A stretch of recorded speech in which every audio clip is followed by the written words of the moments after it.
We've had this phrase obviously used in the last year in particular, which is following the science. Yes. Right? When it comes to other things. Yeah. Have we been following the science on drugs? No, we've been actively denying the science.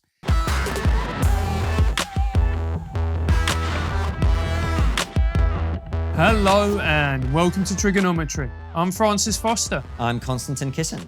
And this is a show for you if you want honest conversations with fascinating people. We have a brilliant guest for you today. He's a neuropsychopharmacologist, and he was dismissed from his role advising the government on drug policy back under the Blair government, I believe. Dr. David Nutt, welcome to TRIGGERnometry. Good to be here, thank you. Did we get your introduction right? You did, it was the Brown government. It was the Brown government, even worse. So it's good to have you on. Listen, we started the show 3 years ago, and you were literally one of the names at the very top of our list. We didn't manage to make it happen until now. So you can tell I'm very excited to have you on the show.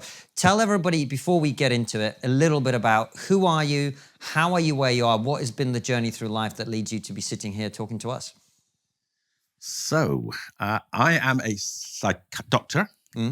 Trained as largely as a psychiatrist, but as you said, I am a neuropsychopharmacologist, and that is someone that studies the effects of pharmacology on the brain. Why do I do that? Because the brain is a chemical organ. Your brain communicates, all the neurons in your brain communicate with each other by chemicals. There are 80 different chemicals in the brain. And in order to understand the brain, you have to understand the chemicals. And to understand the chemicals, you have to use drugs to manipulate them. So as part of my work and my research, I think I've achieved something that's rather special. I think I have administered more different kinds of drugs to human beings than anyone alive. Pretty much every class of drug that has ever been given to someone to change the brain, I've given. And so I know quite a lot about drugs in the brain. And that's why the government 20 years ago asked me to join them to advise them on drug policy, because I was an expert on drugs. But after 10 years of doing research on the harms of drugs, I came to the conclusion, which wasn't surprising, I suppose, that current drug policy and the current drug laws weren't based on evidence. And then I started saying that publicly, and they didn't like that, so they sacked me. That is so funny. But look, what a lot of people don't know the actual scientific evidence. I suppose there'll be things lots of us don't know. Can you talk to us about which drugs are actually harmful, including the legal and illegal ones, and which drugs are less harmful than others, so we can kind of get a picture of, if everything was allowed to be taken, which drugs would be doing the most damage and which would be the safest? Sure, well, we did a very, very systematic analysis. There are 16 ways in which drugs can harm you. Wow. There are 9 harms to the user, and they range from killing you as soon as you take it, like fentanyl, or making you go slightly crazy, perhaps like a psychedelic. And then there are 7 harms to society. So if all drugs were legal and they were equally used, the most dangerous drugs, which would harm the most number of people, would be drugs like heroin, fentanyl, crack cocaine, crystal meth. But then quite soon after, you'd come to alcohol. Alcohol is about the 5th or 6th most harmful drug to the user. And the thing I got really angry with the government was that the drugs which are relatively less harmful, drugs like ecstasy, like LSD, like magic mushrooms, they're the ones that attract the highest penalties, even though they're much less harmful than drugs like even alcohol. You say that. I'm going to ask you this question, and I've wanted to ask it to you for a very long time. So when I started in comedy, I was a fan of Bill Hicks, the comedian. And when he used to have this routine about, have you ever noticed it's the drugs that do the least for you that are legal? The ones that get you to question, to push back, to think for yourselves are made illegal. Do you agree with that? Totally. He's a genius. He was a genius. Absolutely, completely on track. The drugs that make you question the establishment, question your governments, drugs like psychedelics, they were banned. LSD was banned because people were questioning the war in Vietnam. And because at that time, as is still the case today, the only response of Western governments to drugs is to ban them, they got banned. It didn't affect people using them, but it absolutely hammered people like me who want to research them and who want to use them as therapies. And why is it that we just can't have a very simple, rational discussion about this without it invoking people getting very angry, upset, blanket bans, which have been proven time and time again not to work? Yeah, that's a really interesting question. Why can't we have a rational discussion? It's because I think now it's been so long that we've been lying about the harms of drugs. That people, even people who kind of know intellectually that they are the relative harms of lie, you know, the drugs that are banned because of lies. Even the people that know the truth kind of feel uncomfortable about telling the truth. And I think obviously a lot of people do believe the lies, and they do believe that drugs like LSD are more harmful than alcohol, which is of course completely wrong. Mm. And we've had this phrase obviously used in the last year in particular, which is following the science. Yes. Right? When it comes to other things. Yeah. Have we been following the science on drugs? No, we've been actively denying the science. And we've been denying the science. Do you know where it all started? It started in 1914 with the Opium Act. The Opium Act was brought in at the behest of pharmaceutical companies who didn't want people using plant products. They didn't like people smoking opium. They wanted people to use the pure extract of opium, which is called morphine, which they had patented. And in fact, they patented other extracts like codeine and heroin. So there was an antipathy to using plant products then. It was a sort of gaining control of the markets by big pharma, particularly those German pharma companies. But in order to get opium banned, you couldn't just ban it because it was competing with pharma. What they had to do was create the fear of opium. And that was very easy. You just created a fear of Chinese. You know, and in London, the East End of London where we are now, this was, basically Chinese people living here were smoking opium. And they would create, hysteria was created about them being evil people, and they were corrupting them, particularly young women, getting them smoking opium. And so the fear, it was generated around Chinese people smoking opium, both in here and in the States, to get opium banned. That was the beginning of it. And then it rolled on. Then the biggest sea change came with the prohibition of America, of alcohol in America. And that was driven by very puritanical individuals, lobby groups. And they were concerned, quite understandably concerned, about the damage that alcohol was doing to families. So rather than have a rational policy to alcohol, which would be through taxation and limiting access, they banned it. And it wasn't just America, Sweden, Norway, Finland also banned alcohol. We nearly did in this country. People don't realize I think it was in the 1923 election, Winston Churchill stood in Dundee against the temperance candidate. And the temperance candidate beat Churchill by, I think, about 15,000 votes. So there was a huge international pressure to ban alcohol. Anyway, the Americans succumbed, alcohol got banned. What happened? Well, hell let loose.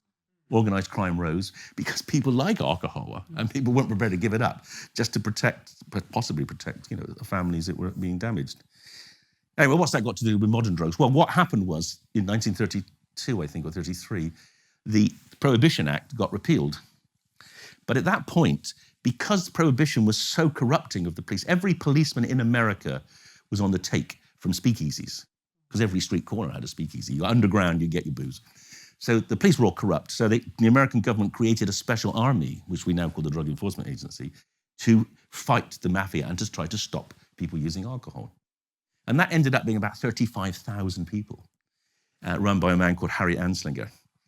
And suddenly one day, he knew that alcohol was going to be legal, so he couldn't be fighting alcohol anymore. He'd lose his job, all his men would lose his job. So what did he do? He created a new monster, which was cannabis. And he changed the name from cannabis to marijuana, because it's Mexican. And then he started the classic process that all governments do when they want to ban a drug. They associate it with some other group, in this case the Mexicans, and then the same stories. The stories we had about the Chinese corrupting white people became the Mexicans were corrupting white people. And the Mexicans were coming into America and selling cannabis, and young men were going crazy and they were killing their mothers, etc. So he created a hysteria about cannabis. But worse than that, he persuaded the rest of the world to be hysterical about cannabis. And in 1934, the League of Nations, which America wasn't even part of, banned cannabis effectively worldwide.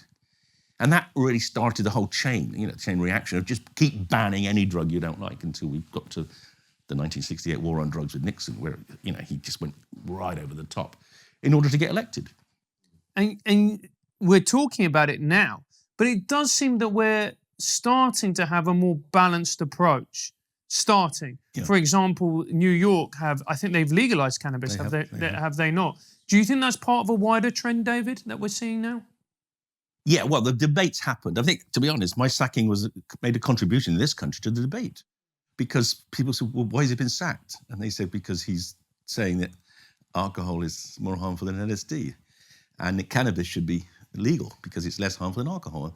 And people started saying, really? Oh, but he's a scientist. Oh, maybe he's right. We had the ex-postman, the Home Secretary, Alan Johnson, sacking me, saying I was wrong on the harms of cannabis. I mean, who are you going to believe?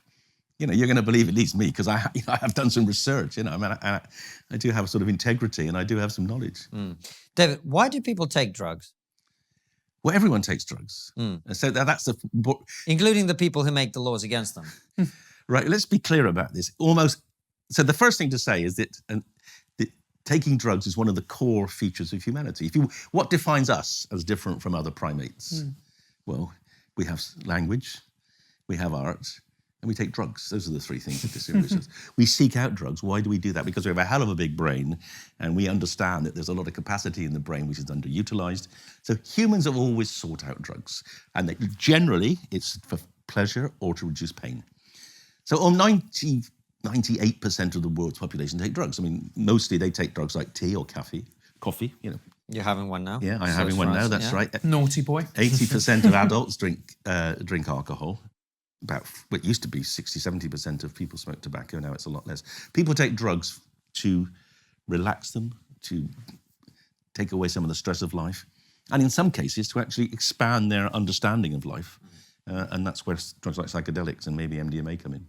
And we've always taken these drugs, and it just seems bizarre that we live in a society which has banned them, because magic mushrooms were banned when? I think it was 2005. Correct. And what was the government's, what was their justification for banning it? Do you want to know the story there? Yeah. So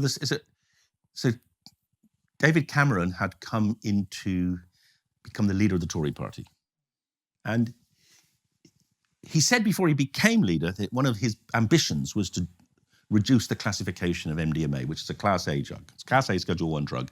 In fact, MDMA at that time, in 2004, people were getting longer prison sentences for MDMA than for heroin or crack. Wow. Why is that? Because judges hate people having fun. Seriously. They don't admit that, of course, but that just happens. That's the only rational explanation. Okay, so Cameron said, I'm going to reduce MDMA from Class A to Class B. I think largely because he was associated with a lot of people that were taking it. His wife was quite a raver. She went to raves. It was a popular drug, and it was a drug which was changing, particularly people's attitude to the police. The police would go to a rave, and for the first time in their life, they'd be hugged.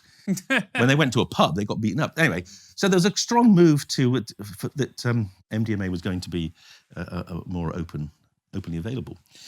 Cameron became at the head of the Tory party the next day. I mean, I monitored this, obviously, because I was a government advisor at the time. I monitored it. One day, I'm going to review the drug laws. The next day, I thought about it. I've decided MDMA is a really dangerous drug. The drug laws, we're going to stick with the current classification. He swapped. Overnight, he switched. Then what did he do? People started selling in Camden Market. A couple of head shops started selling dried mushrooms. The technology for freeze-drying magic mushrooms came along. The Daily Mail did not like that. The Daily Mail has always had hysteria against drugs. And they goaded Cameron to do something about these two shops selling magic mushrooms. So Cameron then goaded Blair and said, look, you're soft on drugs. We've got a drug here. Because the active ingredient of magic mushrooms is psilocybin, which is illegal if it was pure. But the mushrooms were legal in this country. And Blair, because he was, like many left-wing-ish governments, more liberal governments, are terrified of being seen as soft on drugs. I mean, the classic example, of course, is Clinton in America. Clinton brought in the most restrictive regulations on drugs. He's the guy that brought in the third strike and you're in prison forever. Yeah. Because he was told he had to be harder than the Republicans, otherwise he wouldn't get elected. The same here. Blair decided he had to be harder on drugs than Cameron. And instead of coming to the expert group, i.e. the ACMD, which I was a part of, instead of asking us for advice, which he should have done by law, he set up his own committee. We don't know, well, I mean, it's alleged, because of course none of this documented, but this was a classic Blair, the kitchen cabinet, I think they call it the sofa cabinet. He got in the police, he got in the army, and they sat around and they decided, what are they going to do about magic mushrooms? I mean, it's kind of completely bizarre. And we, as the experts and the government's formal advisors, heard that they were having these meetings. And we said to them, you cannot change the law of magic mushrooms without consulting the ACMD, because that is what the law says. The Misuse of Drugs Act says you cannot change the law without consulting the experts. And they went quiet for a couple of weeks. And then we got a note saying they were going to have a vote in the Commons next week on rescheduling and reclassifying magic mushrooms. And they said, what do you think? And we said, that's an insult. You've breached the law, and you can't put us on that spot. You can't give us 3 days, effectively, to make a proper harm assessment, because it takes a few months to do that. And so they went ahead without us, and then they voted. They voted to ban magic mushrooms and make magic mushrooms a Class A drug. And that was actually the beginning of the end for me. Because you're sitting here saying, magic mushrooms, 1 million people are using them each year in Britain and no harm. And then suddenly they're alongside crack cocaine. What kind of lawmaking is that? And that was, at that point, I began to rebel and start saying, come on, guys, you can't have decisions just made essentially by the Prime Minister and a couple of cronies. Mm. And you were talking about magic mushrooms. You've been heavily involved in the field of psychedelics. Yes. Do you think that this is the next phase for medicine, as a way to treat things like anxiety, depression, et cetera, et cetera? Absolutely. I mean, in the 1950s and 60s, particularly LSD, was being heralded as a revolution. It was really the first medicine we had for the mind. Mm. And it was being widely used. There were 1,000 research papers published in the 1950s and 60s on LSD, showing powerful, effective treatments for everything from anxiety, depression, addiction. And then it got banned. It got banned because of the Vietnam War, because people thought the anti-war protests would go away if they banned LSD. Of course, it had no issue. I mean, it is the classic adage, isn't it? Yeah. If you're a hammer, everything's a nail. If you're a drug policy person, everything's a ban. Anyway, so that ban had destroyed research. It's the worst censorship of research in the history of all research, because I think 227 countries in the world signed up to that ban. In no country in the world has LSD subsequently been studied as a treatment, except a tiny study in Switzerland where it was invented. And when you look back at the evidence, the fact that LSD treatment for alcoholism is the most powerful treatment, it's twice as powerful as the best modern treatment, and yet you can't use it because it's illegal. And that's why I started, and my team, 10, 15 years ago now, started fighting back, because it makes no sense. It's not as if the ban has stopped use. All it's done is stop research and clinical attempts. And so I'm going to wear a tinfoil hat, and I'm going to ask you a tinfoil hat question, and feel free to push back. Do you think part of the reason that we have been so wary with this particular aspect, with things like psychedelics and treating mental health, is because of Big Pharma, who've got their own particular treatments and don't want them to be encroached upon? Yeah, there's several answers to that question. It's more it's not simple that I think it's possible. I don't have any evidence, but it's possible towards the end of the 1950s, other treatments for psychiatry were coming along, non-psychedelic treatments. And I think one of the justifications that governments used to get rid of LSD was, we got the alternatives. Yeah. We got antidepressants. So I don't think Pharma was trying to get rid of LSD, but I think maybe they were. I don't know. We haven't got any data on that. But certainly governments could say, we don't need it because we got alternatives. And that's essentially, when you put a drug in Schedule 1, which they did in this country in the UN conventions, that says that you don't need it because it's very dangerous and because there are alternatives. Now, more recently, I actually think in a strange way, I think the pharmaceutical industry is pleased with what we're doing, because they have given up on developing brain treatments. As one of the vice presidents of GSK said 10 years ago, he said, any drug company that works on the brain needs a head read because it's too difficult. And that's so most of them have now, in fact, almost no drug companies work on new treatments of the brain. They almost all work in cancer and heart disease and really? Is that really true? Yeah. That's incredible. I mean, we bang on about mental health more than ever, and rightly so. You could argue, certainly for some people, the treatment is needed, but they're not looking to deal with that market. They're not looking to find solutions for that. They think it's too difficult. Really? And so I think they're quite grateful that we're finding the solutions. But the problem is the solutions are still illegal. And until we change the law, we can't roll it out to the millions of people who need it. And so you were saying about, and push back if I'm wrong, that this is that the psychedelics are more effective than the synthetics and the antidepressants. Can you explain to us why? And Yes, because they work in a very different way. And this is really the nub of my research. I mean, just to explain a little bit more. When I started researching psychedelics, because it was the last class of drug I hadn't studied. I studied everything else. Stimulants, opiates, you name it, I'd given it to humans. But we hadn't done psychedelics. Why? Because it was just too difficult and they were illegal. And then I thought, well, I'm 60 now. If we don't start soon, I won't ever get it done. So we started. And then we found these weird things. We found that, although they open up your mind, they actually switch off your brain. So the brain activity goes down as your mind expands. And in fact, what's remarkable about that, because that's exactly what Aldous Huxley predicted. In 1953, when he took mescaline, he wrote about it in The Doors of Perception. And he said, my mind has been expanded by this drug. What does that mean? Oh, it means that something's constraining my mind. What's constraining my mind? Must be my brain. And he came up with this wonderful phrase, the brain is an instrument for focusing the mind. And we showed exactly that, because when we switch the brain off, the mind expands. So that was the first thing. That, we completely turned everything on our head. No one expected that these drugs would switch off the brain, except Huxley, because he was dead. But then we showed that it switches off the parts of the brain which drive conditions like anxiety and depression. So then we thought, well, maybe it'll work in these conditions. And then I started reading what people knew about them in the 50s and 60s, and I realized, well, it was obvious, But we had the brain science now. We could actually go to ethics committees and say, we can switch off the part of the brain that caused depression. Can we do a study? And they said, well, it took us 2 years to get permission, but in the end, we got permission, and it was. Psilocybin is the most powerful treatment. A single dose of psilocybin can lift depression in the vast majority of people with severe depression. People who've been untreatable for 20 years can get better a day after a trip. Really? And by better, what do you mean, David? Well, some are cured. Some of the people we treated in the night, we started doing the study in 2013, and about 20% of the people in that first trial are still well now. Most have relapsed, because depression is, from people who've had depression for decades, often many people start having depression in childhood because they get abused, their brain becomes set in a depressed mode. And we can suppress that, but it kind of creeps back.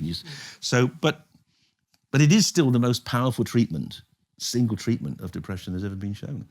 David, let me ask you, Francis normally is the one wearing the tinfoil hat, but I'll put one on for this purpose as well. He mentioned Bill Hicks and this idea that the drugs we are allowed to take are a certain type of drug. And if you look at them, tea, coffee, tobacco, alcohol, whatever, these tend to be drugs that facilitate us being in the world as it is, being obedient workers, going into the factory, going into the office, sitting there, taking another shot of coffee to be able to stay at the computer. Whereas, as you say, drugs that can be blamed for opening people's minds, getting them to question authority, reject whatever they're being told that they're supposed to support, invasions of other countries, whatever, they are the ones that tend to be illegal. Is that a connection you see as relevant, or is that just a... Totally. Yeah, politicians are absolutely terrified of mind-opening drugs because it changes the way people vote. That, that was kind of the basis of the war on drugs, Nixon's war on drugs. They were really determined to try to portray people, the anti-war people, as crazy drug users. They wanted to frame rebellion and protest with drug use, and they succeeded. And we bought into that. Basically, our Misuse of Drugs Act in 1971 was essentially written by the Americans. I mean, basically, they told us, you write this. Basically, your Drugs Act has got to mirror ours. Otherwise, whatever. I don't know. We're not going to put nuclear submarines in somewhere. Anyway, we had up to that point kind of resisted doing exactly what they told us. But by then, in 1971, we gave up. So let's. There's two other things I want to focus on in the because we're having a very positive conversation about drugs, which some people may feel gives not enough attention to the negatives. Sure. So let's talk about addiction. Yes. And the fears that people have about legalizing or decriminalizing drugs, the impact of that. Because as you said yourself, there's 16 ways that drugs can harm people, including society in general. So if we were to decriminalize or legalize drugs, or most drugs, would that not have a huge negative impact in terms of, people just getting addicted, being stuck in negative cycles, whatever.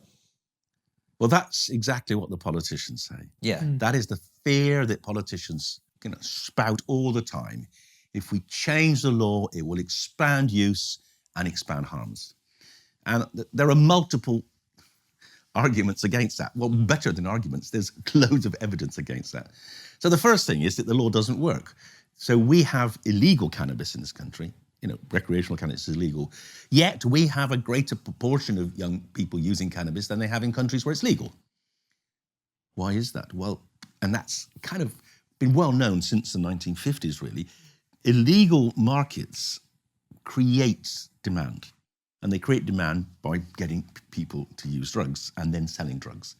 So once you criminalize people for drug use, they don't have much options. If you get, as we got 1 million young people, a lot of them, black and and minority ethnic, with criminal records for cannabis possession, they can't get jobs in the police or in teaching or the civil service. It's even quite difficult to get into the army with a criminal record for cannabis. So we've got 1 million people. What do you do then if you can't work in conventional work? You deal drugs. And perhaps the worst example of that was heroin. So in 1971, and this is one of the really terrible examples of what America forced us to do. We were prescribing heroin to heroin addicts until 1971 because we knew that if we didn't, they would go to the black market and get it. But the Americans hated us for that, and they effectively said, "You've got to stop doing that." So we stopped doing that. Now, you take a heroin addict who's getting a prescription from the doctor on a regular basis, and you say, "Sorry, you can't have your heroin anymore." What do? They don't say, "Oh, well, that's all right. I'll go and I'll go and run a marathon or something." They say, "I got 4 hours. I got 4 hours to get my next hit." And who do you go to get heroin in 4 hours? Well, you go to the black market. You go to the criminals. And where do you get the money for it? That's the other part of it. Well, that's right. So then you can get your drug. Someone will give you the heroin, and then they say, "Yeah, they want 100 quid." Back in those days, back in 97, was a lot of money. And then how do you get the money? Well, you either steal from your parents or your partners, or you prostitute yourself, or then you become a drug dealer. And that's what happened. The majority of heroin users from 70 to 80 to 90 became heroin dealers in order to pay for their habit. So we went from 1,000 addicts to 300,000 addicts in 20 years. Wow. And we documented that. There was an amazing case. One heroin addict went to Crawley, down in Sussex. I've been to Crawley. You shouldn't go to Crawley. And they've traced it. They showed that. I think this person had bigger problems, mate. That one person created, I think, about 25 other heroin addicts in Crawley. It was like an infection. They monitored how and it gradually grew and grew, and each one has to then get other addicts. So it's like a Ponzi scheme. Now, we knew this. Nobel-winning, prize-winning economists have said this is what happens. We've known this forever, but governments don't want to believe it because it confronts their moral sensitivities about being rational about drugs. And then just to finally answer your question completely, there's brilliant evidence. It's called Portugal. So Portugal decriminalized personal possession of all drugs about 17 years ago now. Why? Because it was pursuing the policies that we follow and the other countries follow, was bankrupting them. So they decriminalized. But what's happened to their drug use? We've now got data on 15 years of decriminalization in Portugal. Heroin deaths have fallen to a third of what they were before. Over the same time in Britain, heroin deaths have risen to 2/3 of what they were before. Every year in Britain, we get a record number of heroin deaths because we don't treat them. In Portugal, someone gets arrested for possessing a heroin, they don't get put in prison, they get treated. And that means they stop creating other addicts and they stop dying because they get treatment. So the Portuguese experiment has absolutely shown us how you can have a rational policy that works and saves huge amounts of money because they empty their prisons. In Britain, we have doubled our prison population in the last 30 years, and all of that is drug-related crime. And the the Dutch and the Portuguese with more sensible drug laws have actually managed to reduce their prison population. This is what I wish people would understand. We talk about all sorts of issues on the show, whether that's, racial inequality, the policing, racism, immigration in America, all of these things that are driving the political landscape in very powerful ways. Actually, I mean, how many of the people coming through the southern border from Latin America are escaping drug cartel-operated countries? How many people are in prison because they're there because of things that shouldn't be illegal, in my opinion? Well, absolutely. I mean, when you create a narco state, which is what Mexico is, right. and to some extent, what some of the West African countries now, Guinea-Bissau, you actually completely destabilize the state. You destabilize the economy. You essentially create, the state is run by drug dealers, and they're generally not very good people, and they're generally not that concerned about the welfare of the population overall. So, we've created that monster, and particularly in South America and Latin America, which is actually fueling this enormous, desire to get out of there and get somewhere that's actually less oppressive and horrible. Hey Francis, do you think it's cool that the same company that controls 50% of online retail also passively eavesdrops on every conversation you have in your home? What? What about the idea that a single company controls 90% of internet searches and gets to track everything you do on your smartphone? I'm so screwed. You are. TRIGGERnometry is now going to be a solo project. Big tech is more powerful than most countries are, and they profit by exploiting your personal data. It is time to put a layer of protection between your online activity and these tech juggernauts. That is why I use ExpressVPN. My career is over. Unfortunately so. Sadly, every site you visit, every video you watch, every message you send gets tracked and data mined. But when you run ExpressVPN on your device, the software hides your IP address, something big tech can use to personally identify you. So ExpressVPN makes your activity harder to trace and sell to advertisers. Finished. Absolutely done. And the best part is how easy it is to use. Download the app on your phone or computer, tap just one button, and you're protected. Francis, please stop crying. My new shoes are getting wet. If you don't want to end up like me and want to protect yourself from big tech, go to expressvpn.com/trigger and get 3 extra months for free. That's expressvpn.com/trigger to learn more. David, to you, what is a good drug policy? If you were in charge of the drug policy now, what laws and changes would you implement? So if I was running everything, I would actually I would decriminalize personal possession of all drugs so that people go into treatment rather than prison. Because, putting people in prison for drugs is just stupid because they actually end up taking more drugs in prison. When you say treatment, just to interject briefly, tell people a little bit about what you mean by that. Well, if you are addicted to a drug, if you're caught in possession of a drug and because you're addicted to it, then I would say you're mentally ill, because that's what an addiction is. So you should be treated as someone who is ill rather than someone who is bad.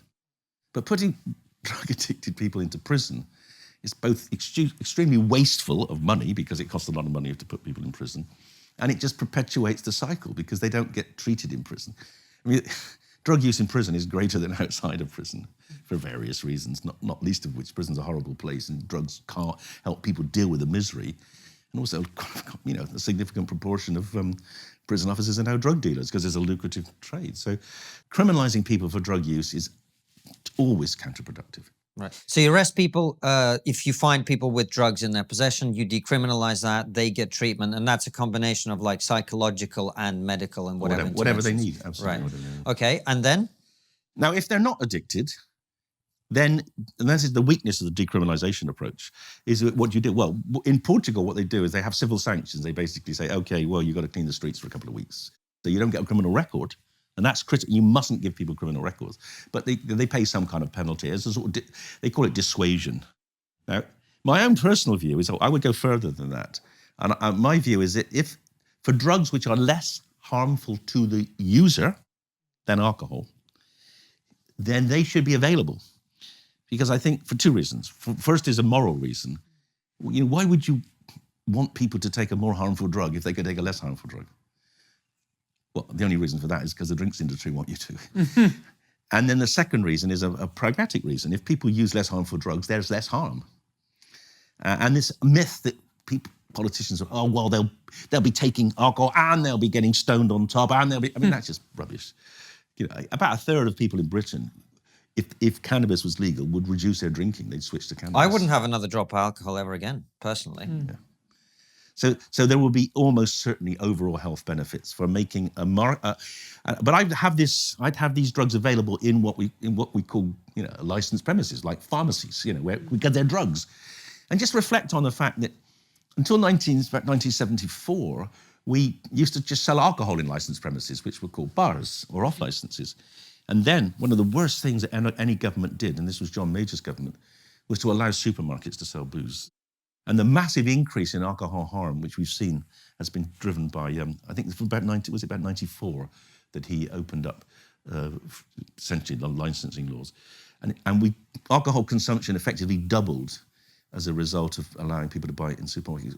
All the increase in alcohol consumption since the mid-90s has been in supermarkets. And that doubling of alcohol consumption has led to a tripling of alcohol harms because there's a kind of... the relationship between alcohol consumption and harm is not linear, it's actually curvilinear. And so you decriminalise possession. And what do you do for people who are dealing drugs like crystal meth, etc., etc.? Would you legalise something like that, or would you still make it illegal? So I think drugs, they're more harmful than alcohol. So I would keep that. So the dealers would still be criminal in the same way as people who are bringing in illegal alcohol are, they're criminals as well. If you've got a regulated market, then you have to protect it. So if people are deliberately flouting the law by bringing in drugs which are more harmful than the ones people could buy, then yes, I think you have to criminalise them. But the hope would be that their market would dwindle, because if you look, we've seen this. Can any of you remember mephedrone, MCAT, meow meow? Yeah, I remember. Yeah. Remember that, right? So this was an amazing example of how rational drug use or drug users are. So in 2007, mephedrone began to come into Britain. So it was a legal cathinone, okay? And it was actually pretty safe. You could take a gram of mephedrone and you wouldn't die. Whereas if you take a gram of cocaine, there's a good chance you'll die. And if you took a gram of MDMA, there really is good. So people started to switch, particularly from cocaine and amphetamines to mephedrone, which is a kind of weak cocaine, really. And cocaine deaths fell. Year on year, cocaine deaths. So the cocaine deaths halved and amphetamine deaths reduced by about 40%. When people had access to something that was not killing them, but not equally acceptable, but preferable because it was legal. But what happened? The government got hysterical. Sorry, the Sun got absolutely hysterical. The Sun determined it was going to ban mephedrone, and it set out to create scare stories about mephedrone. And it was the government. It was the 2010 election. Brown was getting anxious about being seen as weak on drugs, so they decided to ban mephedrone, just before the election. And what happened? Cocaine deaths then rose and rose and rose. We now have the highest number of cocaine deaths we've ever had. Mephedrone's deaths, there were never really any mephedrone deaths. They stayed virtually zero. So people are rational. People, if you give them a safer legal alternative, they will use it, and that will save lives. So that's the model on which I'm making the argument that we should have a regulated market for some drugs. And where do you stand on cocaine, David? Yeah, cocaine's a tricky one, actually, and I'm interested in whether we could have a regulated market. Now, the organisation called Transform has actually just written a paper because they're trying to see if we can get a regulated cocaine market in Mexico, because that could dramatically undermine the power of the cartels. So I think if Mexico go down that route, that'll be very, we could monitor that and see how it goes. I think cocaine is on the edge. It's more harmful than alcohol, but it's so much more harmful that there might be benefits in having a regulated market in the sense you get rid of organised crime. So I think that's the most difficult one at present. David, let's talk about addiction a little bit. Yeah. Because I think this is a very important part, because I think you talk about the political reluctance to follow the science, to use the the term. And it's clear from what you're saying that, those political decisions are killing people. But they are based, I think, the politicians make their decisions based on their perception of the public perception of drugs. And the public's perception of drugs may be at a sort of individual level. Well, I don't want my child, I don't want this, I don't want that. And we do see people, and even with drugs that are not in and of themselves massively harmful like heroin, but people have problems with alcohol, people have problems with cannabis, people have problems with all sorts of drugs, right? Why do people get addicted to drugs? So there's three main drivers to get addicted to drugs. The first is the drug. Some drugs are more addictive than others. Heroin, cocaine are very addictive. Alcohol is pretty addictive. Tobacco is pretty addictive. And some drugs are not addictive. MDMA, LSD, other psychedelics, they're anti-addictive. They're not addictive. So that's the first thing. The drug varies. The second thing is the nature of the drug varies and the way you take it. So if you're shooting up crack cocaine or smoking crack cocaine, it gets in the brain so fast that it's more addictive than, for instance, if you snort cocaine. And that's one of the reasons actually we encourage people to smoke heroin rather than inject heroin, because again, it's not just safer in terms of infection, but it's also a bit less addictive. So the speed at which the drug gets in, it has quite a huge impact on addictiveness. And we can use that to actually develop treatments, but that's another story. And then really the third thing is, why are people using the drug? So if you're using the drug to dampen pain, then you're less likely to get addicted than if you're using the drug to get high. Because getting high, eventually, for most drugs, they're getting high, the high gets less and less, so people keep chasing the high. If you're using, say, alcohol, though, to deal with pain or misery in your life, then you can get, because you get tolerance to alcohol, then you've got to keep more and more. So you need to look carefully as to why people are using drugs. And if it's for self-medication, that's generally not a good thing. That is, you're vulnerable there. And then the final point, and this is particularly relevant to cannabis. Why do people get addicted to cannabis? They didn't used to get addicted to cannabis very much when I was an undergraduate and people using cannabis. There's much more addiction to cannabis now because our policy has changed the cannabis market. Back in the 70s and 80s, cannabis was a resin or hash. It was a mixture of a bit of THC, maybe 5 milligrams of THC in a spliff, maybe, but also a substance called cannabidiol, which is a kind of antidote. And a balanced mixture of traditional cannabis isn't very addictive. But because we're hysterical about stopping the importation of, Moroccan or Lebanese plants, we've got homegrown cannabis. And people then now are growing hydroponically under permanent light. And that grows strong THC without cannabidiol.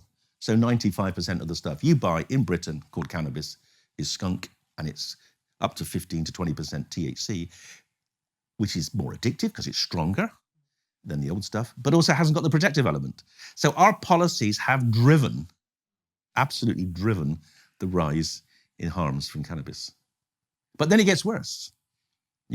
We're the only country in the world that has really got a big problem with spice, synthetic cannabinoids. And we've caused that. We have created the spice monster because we have tried to stop prisoners using cannabis.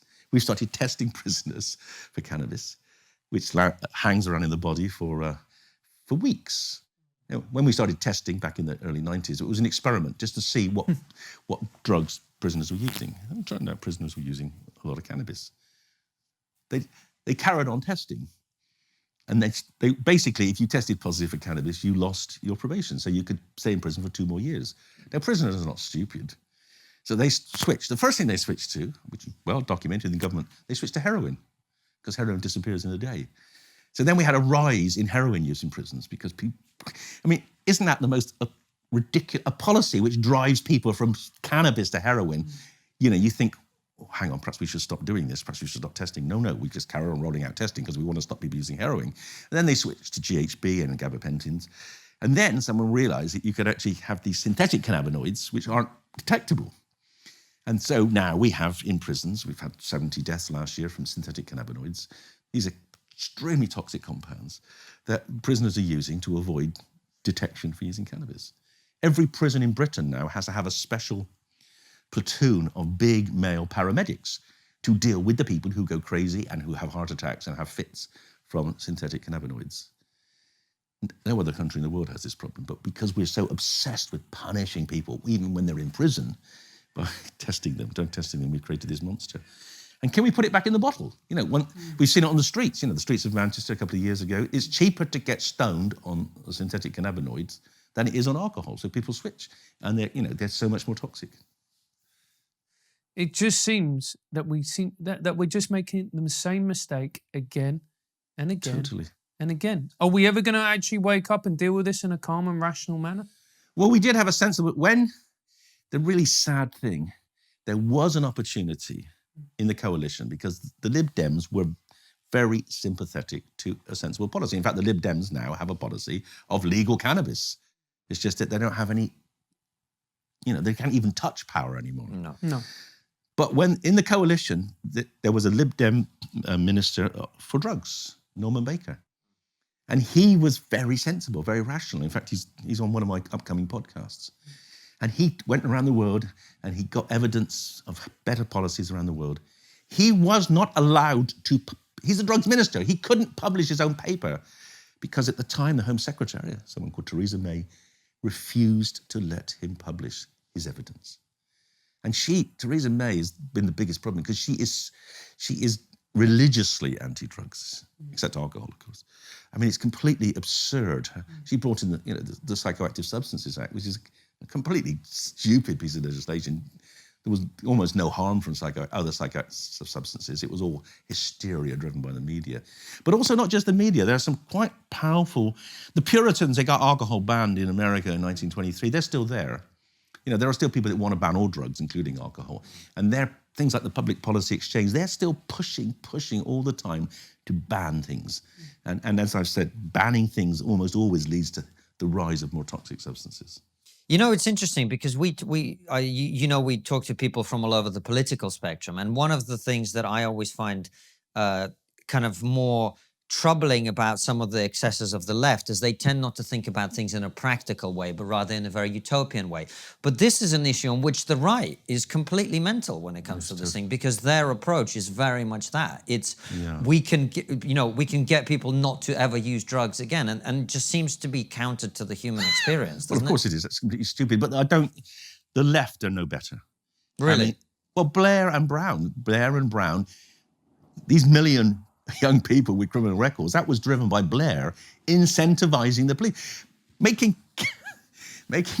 cannabis possession an offence that was part of the police target. The police, it's the easiest crime in the world. The police would literally do this. They start on a shift at 6 o'clock in London. They'd walk into a park, stop a black guy, fill in his pockets, find some cannabis. That's done. I've met my criteria of arrest for the day. Off to the pub. It was absolutely ridiculous. And that's one of the reasons we had the riots, because Hogan Howe decided he was going to really impose this when he came into power. Arresting young black people for possessing cannabis by police who the black people know are using a more toxic drug called alcohol is immoral, it's racist. The whole thing was just so corrupt. And now, there's a group in the Labour Party that I've been lecturing to and talking with who want reformed drug policy. But Keir Starmer, perhaps not surprisingly, given that he was a man that locked up a lot of people for drug use, says no. The Labour Party are terrified of being seen as soft on drugs. So they won't change because they're scared. In fact, I think it's going to be the Tories that are going to change sooner because the economic value, for instance, of having a regulated cannabis market is enormous. It's going to bring billions of pounds into the exchequer. And actually, we've saw just recently, and I spent a lot of time advising Norwegian experts, Norwegian government on drug policy. And actually, they funded some research by us to look at the right policies. And they had a vote in Norway just recently about decriminalising drug use. Who blocked it? The socialists. And I think the problem is there's still this sort of Stalinistic view that you can control people, and you can stop people using drugs. Not alcohol, but you can do some other drugs. So the left are just as bad as the right, I think. That's really interesting. On the politics of it, the one thing I think really pisses me off, and it really does piss me off, is look at our current Prime Minister, Boris Johnson. He's admitted to using all sorts of illegal drugs. Yeah. And yet the people who are enforcing and passing the laws against this stuff. We had a whole wave of revelations from the Home Secretary Jackie Smith, I think, all the way through to other members of front benches on both sides of the House of Commons, admitting to taking drugs. And yet these are the people who are passing laws to criminalize other people for doing the thing they did and got away with. Yeah, well, of course, dishonest politicians, it's not news anymore, is it? I think the public think, what do you expect? Yes. That's all they do. They just lie and lie. I mean, I just find it, it is absolutely disgusting, isn't it? Absolutely. Michael Gove can say, yes, if I was caught, I'd have gone to prison. Well, he wouldn't have gone to prison because he's white and rich and he's got good lawyers. And that's the other thing. Drug policy is so racist. You've got, I think, 5 times more likelihood of being prosecuted if you're black than if you're white. But he should have been. If the law was applied to him and he had been caught, everyone knew about his cocaine parties. Everyone knew about the alleged cocaine parties. Sorry. I don't think he denied it. Did he not? I don't think he ever denied it. I think he admitted he'd taken it. He admitted, he had misused drugs in the past, and he could have. I think he actually said he could have gone to prison. Maybe he said he should have done. But the reality is, he needs to be asked the question: why are you still opposing a rational policy? Maybe he'd say, well, maybe if cocaine was legal, I'd have taken more. It's a bit hard to imagine how you could have done that. But it's. I don't know what they think. I actually don't think they just lie. They just know that as long as the Daily Mail and the Sun are kept happy, they'll stay in power, and that's all they're just appeasing the newspaper editors who for some reason have this. Well, I don't actually know if they care about drugs. I think they just find drugs are a very easy way of stirring up interest in the newspapers. It's amazing, isn't it, how it's become this political football. And we talk about drugs and the legalization of drugs. Do you think gambling is a drug? No, but gambling does make use of the same brain circuits that drugs do to get you addicted. So gambling is clearly addictive. And we're using that fact to try to understand brain circuits of addiction. Because we've done a lot of work on alcoholism and on heroin and cocaine addiction. And people say, yeah, you can show me these circuits in the brain that are altered in these people, but how do you know that's not just due to the drug? And we say, well, actually, we can't be sure. It could just be that if you use drugs enough. And we say, well, people who aren't addicted to use drugs don't have the same changes. But they say, well, yeah, but maybe it's just these people were vulnerable to start with. But if you study gambling, most gamblers can't afford drugs. So they don't use, they're not dependent on drugs. So then you can actually look at the core processes which underpin addiction, and that we hope that will give us insights into new treatments. That's what I was going to ask you, actually, because there are people with alcohol. It's a very well-known thing. There are people who can drink alcohol and never become addicted, and there are people who just cannot drink alcohol without becoming alcoholics. Yes, right. Do we have any idea on what the difference is between those two people, two friends sitting next to each other, and they have completely different outcomes from the same pint? Yes, we do. We can't predict, but we can explain. And there are several things we've discovered that predispose you to becoming an alcoholic. And the first one is having an alcoholic father. So there's clearly genetics. But we can go further than that now. And in fact, we know that vulnerability is in part due to brain chemistry.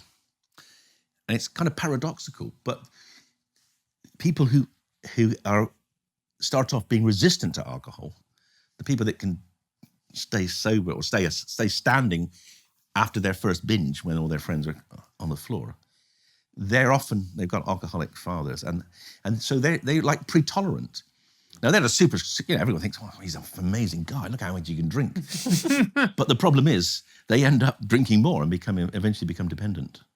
So that's the first thing. And then the other thing is that we've shown that so there's the people who drink all the time and who like drinking all the time and want to drink all the time because they can. But then there are the others, and this is in some ways a more common group, and we all know them, the people that actually don't want to drink all the time but can't stop when they start, the bingers. And we've shown that the bingers, they have probably some deficit of the endorphin, the brain's endorphin system, the sort of natural high system, that's a natural opiate system. And we think what happens is that when they go to the pub, absolutely, totally intended, I'm going to have 2 pints and I'm going home to my wife. And then after the second pint, the endorphin system has been turned on, and then they lose control. And we've all seen it. And then, it's 15 pints later and they're getting divorced. So there are at least two separate chemical pathways which control different forms of alcohol addiction. What about abuse and trauma, which you mentioned earlier? Yes. Johann Hari, who's written stuff about, I don't know if you're familiar with his work or what you think about. Yes, I know Johann very well. You do? And his book on addiction is brilliant. Well, that's his central thesis, isn't it? That really people get addicted to drugs because they're dealing with childhood trauma, and that has damaged the way that they experience the world, and they need something to help them deal with that. Do you agree with that? Absolutely. And in fact, well, it's not just childhood trauma. I mean, we know for veterans, come back from Afghanistan or Iraq, they've been traumatized. They've got PTSD. The vast majority of people with PTSD, whether it's through war or through rape, or even to some extent less just the car accidents, people who cannot deal with PTSD turn to alcohol. It doesn't cure the PTSD, it just numbs the pain. And there's huge problems with alcohol in people with PTSD, which is actually why we have just done a very interesting study. So some of you may know that over the last 10 years, there's been interest in using MDMA, the sort of pure ecstasy, to treat PTSD. And it helps people essentially overcome the emotional memories of the trauma. And a couple of years ago, me and my colleague Ben Sessa in Bristol, we thought, well, a lot of people who are drinking alcohol excessively are doing to deaden their trauma.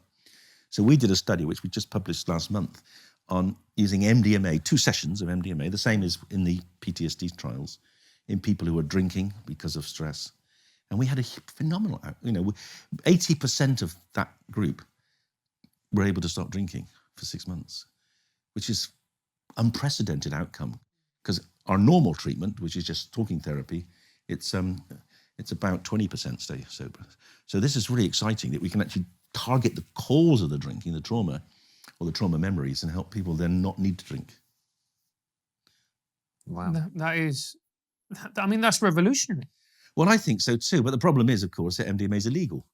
So actually, we can't treat people. So we've got about 100 emails at least of people saying, can I go into treatment with you? Yeah. And we say no, because it's illegal. And if we give it to you, they'll lock me up. And I'll tell you, the Daily Mail would love to lock me up. So we have to change the law so that people can, at least doctors get, isn't it bizarre? Why would a doctor not be allowed to use a drug like MDMA when he can use a drug like fentanyl, which is way more toxic? That's incredible. It's just the law is completely wrong on terms of those drugs. It's moronic. It's like I have to get marijuana for my mum because my mum has chronic osteoarthritis, is in pain, but the synthetic drugs that she gets prescribed are highly toxic. They could. You read it. The long-term use causes dementia, stomach problems, can lead to ulcers, cancers, all the. But I can't give her marijuana to help her with her pain. But drug science has been making progress here, so she can now get proper pharmaceutical grade medical marijuana through the Drug Science 2021 initiative. Yeah, and she get it at a good price because we've negotiated with about 5 different producers to keep the prescription price down to £150 a month. So your mother can log into the Drug Science website and get assessed for medical marijuana for her arthritic pain through 2021. Really do try that. It'll make life so much easier for everyone.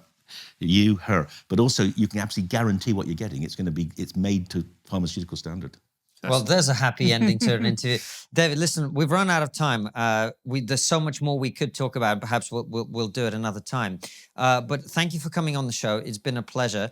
First of all, we're going to ask you our last question. Then we'll do some questions for our local supporters. But before we do go to our last question, tell everybody a little bit about your podcast and the other stuff that you were doing that they can check out and follow, and where they can find you online, etc. So when I was sacked by Alan Johnson and Gordon Brown in 2009, I was pretty angry and pretty upset. And the next day, a guy called Toby Jackson, who'd made some money developing computerized trading on the London Stock Exchange, he emailed me and said, what they've done is outrageous. If I gave you the same amount of money as the government spends on drug policy, the ACMD, would you set up a parallel organization? I said, sure would. and we set up, in those days it was called the ISCD, Independent Scientific Committee on Drugs. Now it's called Drug Science. all the scientists who resigned from the ACND when I was sacked have joined it. So now we have the drug science is now the premier scientific think tank on drugs in the world. There's absolutely no competitors at all. And over the 10 years, we've done a lot of interesting things. Like we've done these detailed assessments of comparative harms of drugs. We've set up a journal to publish sensible data on drugs and tell the truth about drugs. And we've held conferences. We've set up 2021 to allow access. We've now got 1,000th patient has gone into 2021 just last week. So we've got a facility in Britain where people can access medical cannabis even though they can't get it on the NHS. And I've also set up a podcast. And do listen to my podcast. I think we've now got about 25. And they're all very interesting people. They range from therapists like Gabor Mate, who's a sort of pioneer of childhood stress and the use of psychedelics to deal with adults with that problem, through to people like Rick Doblin, who's developing MDMA. He's campaigned for 25 years to make MDMA a medicine. And then we've got some therapists and we've got scientists, people that have discovered interesting things about psychedelics and ketamine and cannabis, etc. So, do listen. What's the podcast called for people? Well, it's just called the Drug Science Podcast. The Drug Science Podcast. And it's on our website, thedrugscience.org.uk. Fantastic. I mean, and please, to everyone watching, go and give it a follow, go and give it a listen, because it's very, very important work. And David, the one question we always finish all our interviews with is always the same. It's what's the one thing we're not talking about as a society, but we really should be?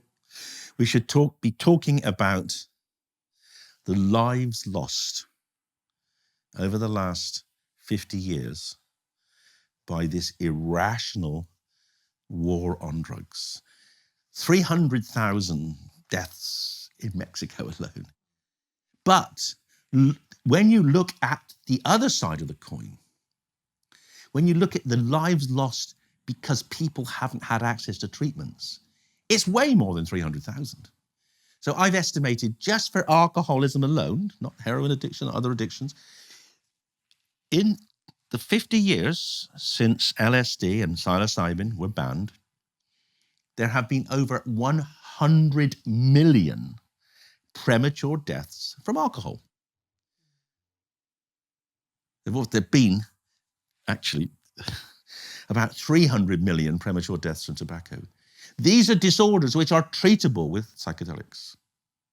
And even if only 10% of those people who were addicted to alcohol and tobacco were cured by psychedelics, that would be tens of millions of lives saved. And that's why I say the banning of these drugs for research and treatment is the worst censorship of research and treatment in the history of the world. More people have died as a result of those bans than as a result of any other health policy ever. It's a very important point, David. Thank you so much for coming on the show, and thank you for watching at home. We'll be back with another brilliant interview like this one or Raw Show. All of them go out at 7 p.m. UK time. Take care and see you soon, guys.